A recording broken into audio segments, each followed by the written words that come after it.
ಆಷಾಢ ಸಂಕಷ್ಟ ಚತುರ್ಥಿ ಶುಭ ಮುಹೂರ್ತ, ಪೂಜೆ ವಿಧಾನ, ಮಹತ್ವ, ಮಂತ್ರ. ಸಂಕಷ್ಟ ಚತುರ್ಥಿ ದಿನದಂದು ಗಣಪತಿಯನ್ನು ಪೂಜಿಸುವುದರಿಂದ ವ್ಯಕ್ತಿಯು ಸಂತೋಷ, ಸಮೃದ್ಧಿ, ಸಂಪತ್ತು, ಕೀರ್ತಿ, ಯಶಸ್ಸು ಮತ್ತು ಖ್ಯಾತಿಯನ್ನು ಪಡೆದುಕೊಳ್ಳುತ್ತಾನೆ.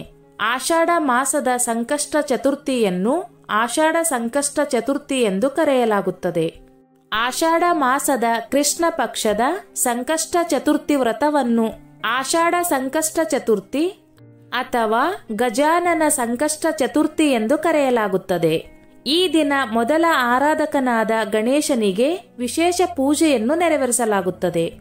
ಈ ಶುಭ ದಿನದಂದು ಅಡೆತಡೆಗಳನ್ನು ನಿವಾರಿಸುವ ಗಣೇಶನನ್ನು ಪೂಜಿಸುವುದರಿಂದ ವ್ಯಕ್ತಿಯ ಎಲ್ಲಾ ರೀತಿಯ ತೊಂದರೆಗಳು ದೂರವಾಗುತ್ತವೆ ಹಾಗೂ ಒಬ್ಬ ವ್ಯಕ್ತಿಯು ಸಂತೋಷ ಮತ್ತು ಸಮೃದ್ಧಿಯನ್ನು ಪಡೆಯುತ್ತಾನೆ ಎನ್ನುವ ನಂಬಿಕೆ ಇದೆ. ಆಷಾಢ ಸಂಕಷ್ಟ ಚತುರ್ಥಿ 2024ರ ಶುಭ ಮುಹೂರ್ತ, ಪೂಜೆ ವಿಧಿ ವಿಧಾನಗಳು ಹೀಗಿವೆ. ಆಷಾಢ ಸಂಕಷ್ಟ ಚತುರ್ಥಿ ಶುಭ ಮುಹೂರ್ತ.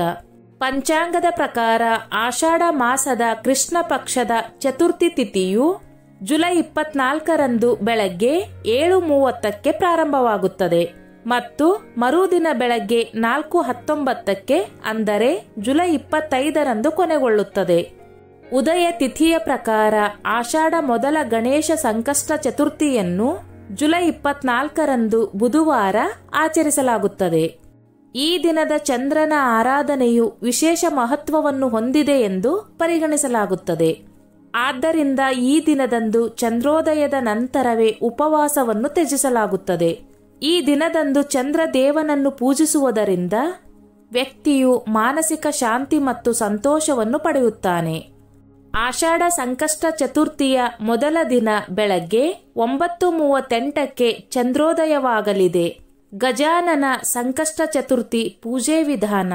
ಈ ದಿನ ಸೂರ್ಯೋದಯಕ್ಕೆ ಮುನ್ನ ಎದ್ದು ಸ್ನಾನ ಮಾಡಿ ಶುಭ್ರವಾದ ಬಟ್ಟೆಯನ್ನು ಧರಿಸಿ ನಂತರ ಮನೆಯ ಈಶಾನ್ಯ ಮೂಲೆಯಲ್ಲಿ ಒಂದು ಪೂಜೆ ಪೀಠವನ್ನು ಇರಿಸಿ ಅದರ ಮೇಲೆ ಕೆಂಪು ಅಥವಾ ಹಳದಿ ಬಣ್ಣದ ಬಟ್ಟೆಯನ್ನು ಹರಡಿ ನಂತರ ಗಣೇಶನ ವಿಗ್ರಹವನ್ನು ಸ್ಥಾಪಿಸಿ.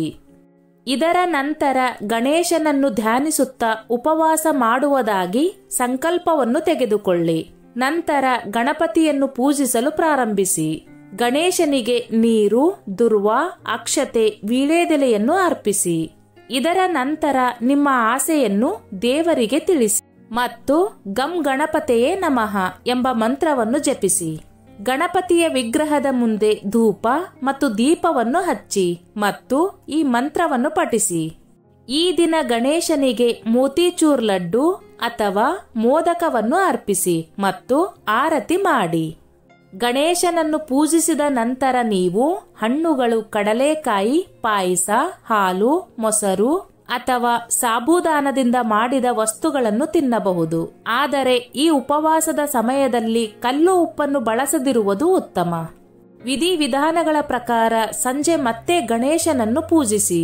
ಈ ಸಮಯದಲ್ಲಿ ಸಂಕಷ್ಟ ಚತುರ್ಥಿಯ ಕಥೆಯನ್ನು ಕೇಳಿ.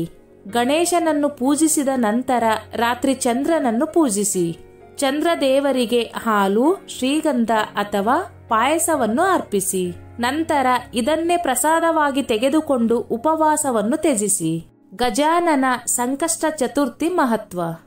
ನಂಬಿಕೆಗಳ ಪ್ರಕಾರ ಸಂಕಷ್ಟ ಚತುರ್ಥಿಯಂದು ಉಪವಾಸವನ್ನು ಆಚರಿಸುವುದರಿಂದ ವ್ಯಕ್ತಿಯ ಎಲ್ಲಾ ಇಷ್ಟಾರ್ಥಗಳು ಈಡೇರುತ್ತವೆ. ಅಲ್ಲದೆ ನಕಾರಾತ್ಮಕ ಶಕ್ತಿಯು ಮನೆಯಿಂದ ದೂರ ಹೋಗುತ್ತದೆ. ಸಂಕಷ್ಟ ಚತುರ್ಥಿಯಂದು ಉಪವಾಸ ಮಾಡುವುದರಿಂದ ಸಂತೋಷ ಮತ್ತು ಸಮೃದ್ಧಿ ಹೆಚ್ಚುತ್ತದೆ ಎನ್ನುವ ನಂಬಿಕೆ ಇದೆ. ಗಜಾನನ ಸಂಕಷ್ಟ ಚತುರ್ಥಿ ಮಂತ್ರ. ವಕ್ರತುಂಡ ಮಹಾಕಾಯ ಸೂರ್ಯಕೋಟಿ ಸಮಪ್ರಭ ನಿರ್ವಿಘ್ನಂ ಕುರ್ಮೇ ದೇವ ಸರ್ವಕಾರ್ಯೇಷು ಸರ್ವದಾ. ಶ್ರೀ ಗಣೇಶಾಯ ನಮಃ. ಓಂ ಗಂ ಗಣಪತಯೇ ನಮಃ. ಗಜಾನನ ಸಂಕಷ್ಟ ಚತುರ್ಥಿಯಂದು ಹೀಗೆ ಮಾಡಿ. ಮನೆಯ ಮುಖ್ಯ ಬಾಗಿಲಲ್ಲಿ ಎಕ್ಕದ ಬೇರನ್ನು ಬಟ್ಟೆಯಲ್ಲಿ ಕಟ್ಟಿ ನೇತು ಹಾಕಿದರೆ ಧನಲಾಭ.